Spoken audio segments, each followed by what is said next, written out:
And here we can see the traitorous penguin betraying mankind by protecting the ice wall from us using their laser-powered nipples. Thanks to these creatures, no man is allowed near Antarctica to see the beauty of the ice wall. Not even the cameraman who filmed these penguins. Just look at this feathery fucker. He knows he's keeping the truth from us all. We see him here obviously gazing over the other side of the ice wall into the void which is almost as empty as his traitorous soul. This monkey, who evolution says we evolved from, but that's a completely different set of lies, don't even get me started on that. This monkey also knows the truth. For if he did not know the truth about our magnificent stationary plane, he would be terrified navigating this assault course. For now he is safely in Papua New Guinea, but if the Earth was truly a rotating globe, he would know that if he was to fall, the Earth would rotate beneath him at thousands of miles an hour, and he would land somewhere in New Zealand. And if you think I'm exaggerating when I say that, then simply please do some research. It's exactly what the science says. I'm not misunderstanding or misinterpreting it in any way, shape or form. This magnificent creature in front of you is on its way migrating to the North Pole, as it does every single year. So ask yourself, really, if the Earth was a globe, how could this creature swim uphill for thousands and thousands of miles? Checkmate, globers. The fictional force of gravity has no effect at all on these birds, no matter what the paid lying NASA robot shills will tell you. In fact, these birds are merely flapping their wings to wave and say hello to each other. No physics here. Another creature upon which the fictional force of gravity has no effect is this butterfly here. This butterfly whose weight is currently pressing down on this flower, a flower which depends on the sun to survive. One only needs to look at the sun to realize immediately that it is clearly not in space, but actually inside our own dome, floating inside our own atmosphere. And please don't ask me why the insane heat from the sun doesn't ionize our entire atmosphere and kill us all. That is, of course, far too basic a question for me to waste my time explaining to you. But please believe me when I say it is suffice enough to say that everything I tell you about the sun is backed up by actual scientific evidence, not just being plucked out of my asshole.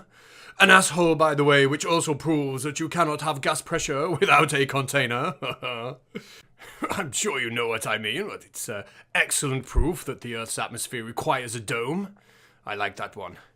Some people may tell you that the laws of physics say it's impossible for a sun to be small and local and inside our dome, but I say to you it's very easy. You see, the bit what is under the sun is currently the daytime bit, and it's that simple, we don't need to look any deeper.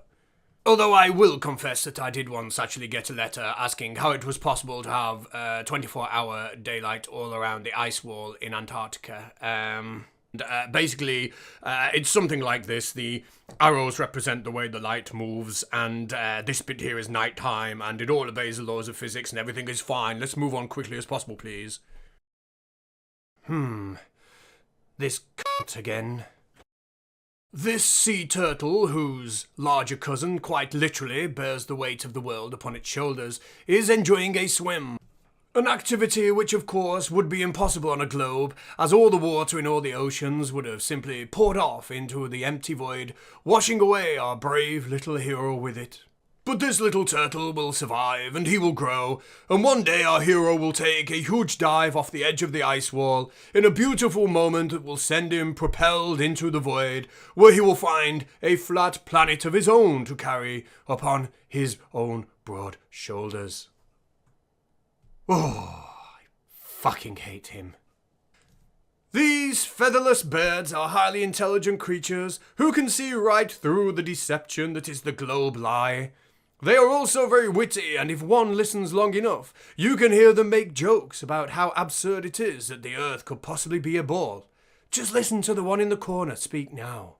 He says, "Look at me, I'm in Australia, I'm upside down." Oh, you clever, clever featherless birds. And at night time, these featherless birds will come out to witness the glorious night show put on by the fireflies in the sky. Globe believers may tell you that these so-called star trails are circular and unique to each hemisphere, proving that the Earth must be a globe. But I say to them that at night time I am asleep, and therefore I have never seen such evidence. Stop being so preposterous. These NASA fanboys and globe believers are simply sheep who believe everything they are ever told. Not like me.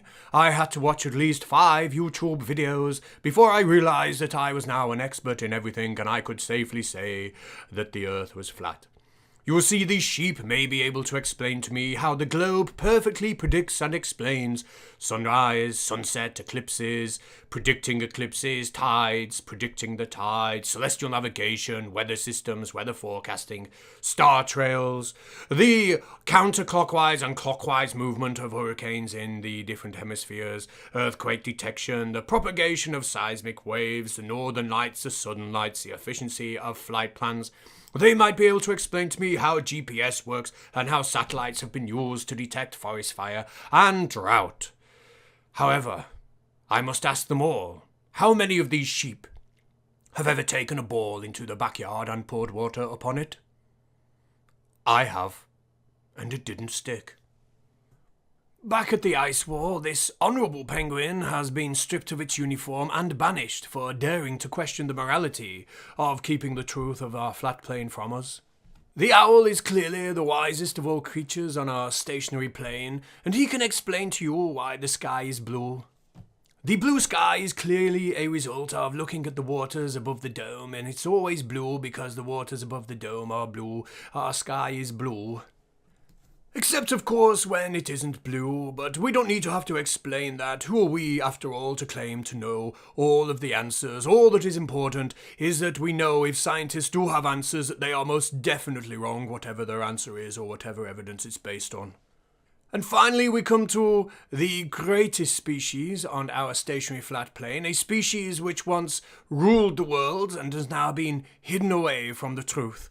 Of course, I am referring to the lizard people. And if you do not believe that lizard people existed and have been hidden away from our eyes, then let me ask you a simple question. Have you ever seen a lizard person? No? Enough said. Ladies and gentlemen, before I go, a little word of warning. What you see on screen now is one of the greatest predators of the flat earther on the planet. You will see many flat earth researchers decide to search for the ice wall and the lizard people by using a boat, by the way, which floats purely because of density. Gravity plays no role in it whatsoever. And I myself have waved off several of these brave flat earth researchers and filmed them from the shoreline, but it does appear that without fail, every single one of their boats are sabotaged, and they appear to sink just a few miles off the coast. And of course, the only possible, plausible, logical conclusion that any logically thinking adult could come to is that these otherwise fairy and pleasant-looking creatures here are in collaboration with these feathery fuckers to try and maintain the globe lie and keep us all in the darkness. So please, I implore you, if you are a flat earth researcher, it is vital that you stay away from penguins and sharks, and also any sort of educational or scientific resource. Absolutely, that's extremely vital. Bye-bye.